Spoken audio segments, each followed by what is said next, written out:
Parasocial relationships. Essentially, these are one-way relationships between a person and some kind of persona. Now that is persona, not fursona. And this persona could be just about anybody, real or fake. It can be someone on a stage, musical, play, whatever. It can be a performer, or it can be any kind of character in a TV show, movie, book, whatever. And obviously, the thing that makes it parasocial is the fact that the persona does not mirror the one-way relationship experienced by the other person. But everyone knows about parasocial relationships. But what everyone does not know is that everyone has them. That's right, you're not above it, get over yourself. Think about the books you've read or the shows you've watched where after it was over, you had this sense of loss, that you're missing something. That maybe you miss the character, maybe you miss Mr. Frog in his, frog adventures. Also, think about little kids and how they dress up like their favorite characters, like Superman or Iron Man or whatever. They do that because they look up to them and they think about them. And the thing is, as we get older, that doesn't really go away. It just takes a different form.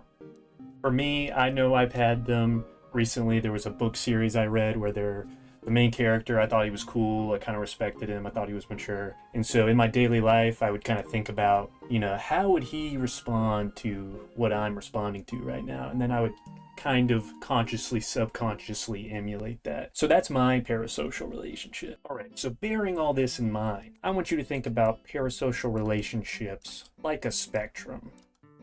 Okay, and it's a matter of strength, of how strong that relationship is.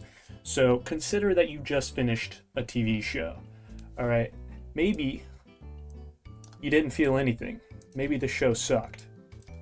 All right, after you finish it, you don't care. You're good, you're done. Or on the opposite end of that, you might be distraught. Maybe you're really emotional about it. Maybe you really miss, Mr. Frog, the television show, all right? Or you could be in the middle. Maybe you're, a little sad. Maybe you think about him once or twice during the night, but in the long run, you get over it. And the big point of this is that anyone to the right of this guy is experiencing some kind of parasocial relationship, and they're not all necessarily dysfunctional. Okay, it is a normal part of the human condition to connect with and care about the personas in the media we consume. All right, now we're going to get into some theories about how this kind of thing develops. And the first of these is what I call the cycle of connectedness. Okay, the way this works. Assume you're the first-time viewer of some kind of persona. As you watch them, you're going to start to form some judgments about the things they're saying, what they're doing, whatever. And as you do so, you are subconsciously going to be forming some opinions about them based on what you're seeing, both now and in the future. These opinions are going to affect how you continue to form judgments about them. And obviously, this is where the cycle part of this comes in. You watch them, you form an opinion, that opinion affects how you watch them, and it continues. This is also why first impressions are so important. The first feeling and understanding you get about somebody reinforces how you're going to continue to feel about them. That's awful, dude. No, eat my entire ass. The level of stupid that I just had to receive was like sitting on Twitter for 12 hours. This shit sucks. That's a really stupid ass move. That's an incredibly stupid ass move. I think this is ass. This is complete garbage. All of this can eat shit then. I drop the mask entirely. I have no qualms about that. They can eat my entire ass. The whole thing. That sounds stupid as shit. Oh, yeah. I can see why people like him.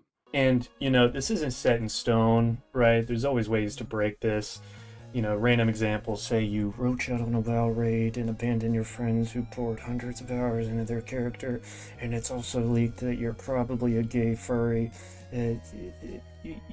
Our next theory is uncertainty reduction theory. This one holds that in your one-way relationship with somebody, as your uncertainty about them decreases, your liking of them will increase.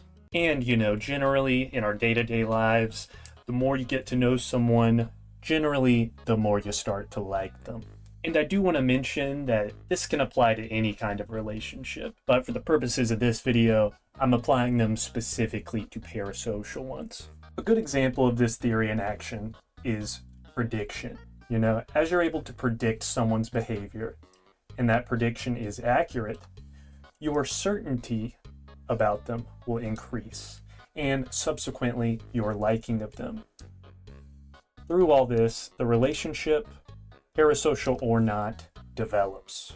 Now, for our last theory of the video, we have personal construct theory. I want you to think about the way you meet new people in real life.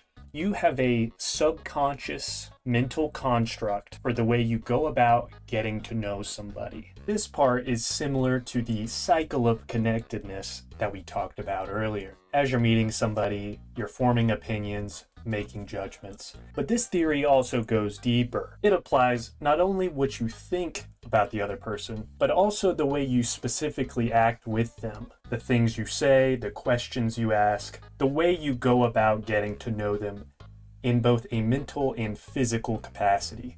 All of this together ultimately makes up your interpersonal construct or framework for how you get to know somebody. Now, this all gets parasocial when you apply this framework to someone you're not actually meeting.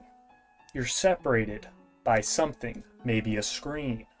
You're not actually asking them questions and getting to know them in a personal way. A Twitch chatter spamming emotes and random TTSs on a stream is not actually getting to know the person, but they probably think they are, which is what makes it parasocial. Not really a theory, but another idea I wanted to throw into the mix is that of homophily. Homophily is the tendency for friendships between people to develop if they are similar in some respect. Interestingly, for our purposes, attitude homophily, which is the similarity of attitude between people, has been found to be the best predictor of parasocial relationships, as you can see in our graph here. Now, I will say I was not able to find a specific definition for attitude as it was used in the studies I read, but I will take it at its dictionary definition, which is a settled and specific way that someone thinks or feels about something that is revealed through their behavior. I think this is ass. This is complete garbage. Now, I think it's finally time to apply all that we've learned to our favorite streamer, game developer, hacker for the government, ferret lover, furry Maldavius, who definitely did not cheat on the Wingdings puzzle in Animal Well, and also his viewers. I'm gonna assume that a lot of, if not most of, his viewer base came from his YouTube shorts. The algorithm shoved them all into our collective throat. He talks in his deep voice about his experience with game development.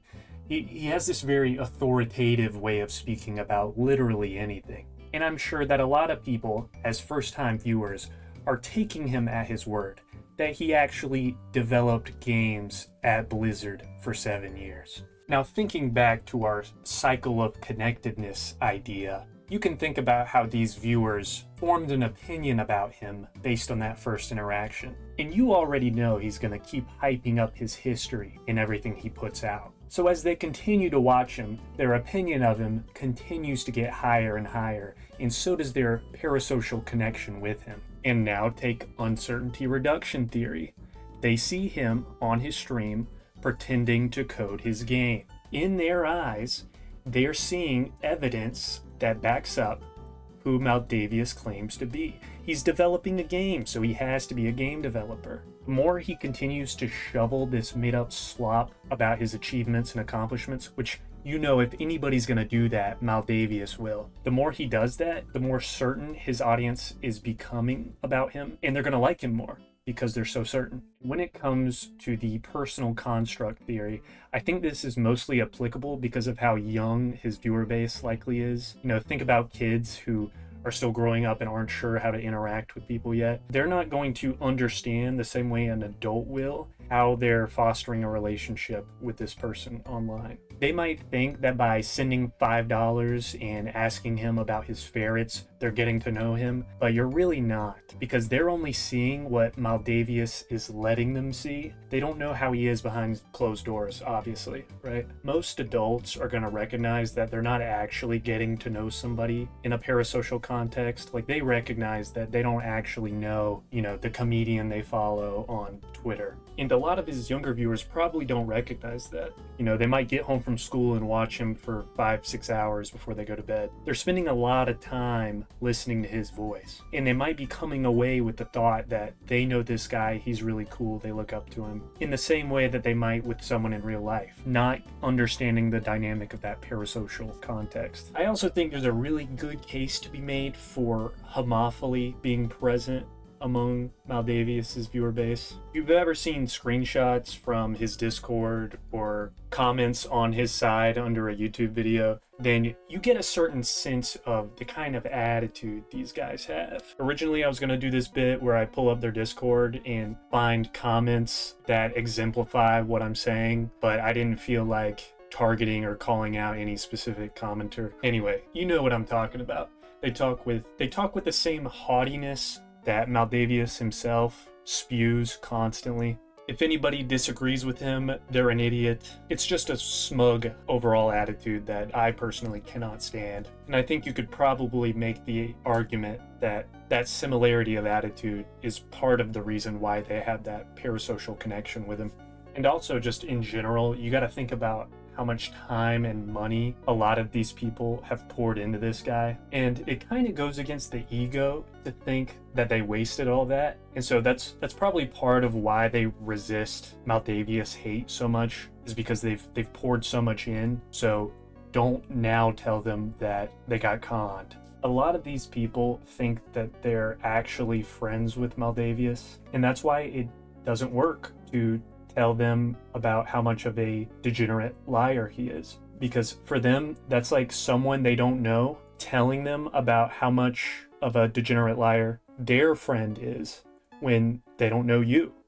And really the only way for them to break out of this is to come up with it on their own. We've seen how many followers and subscribers he's lost, so a ton of people have definitely realized it.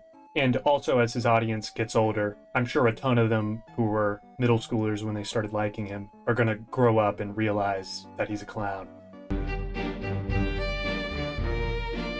And that's pretty much all I got. I do want to mention that most of my research for this video came from Dr. Paul Ballantine.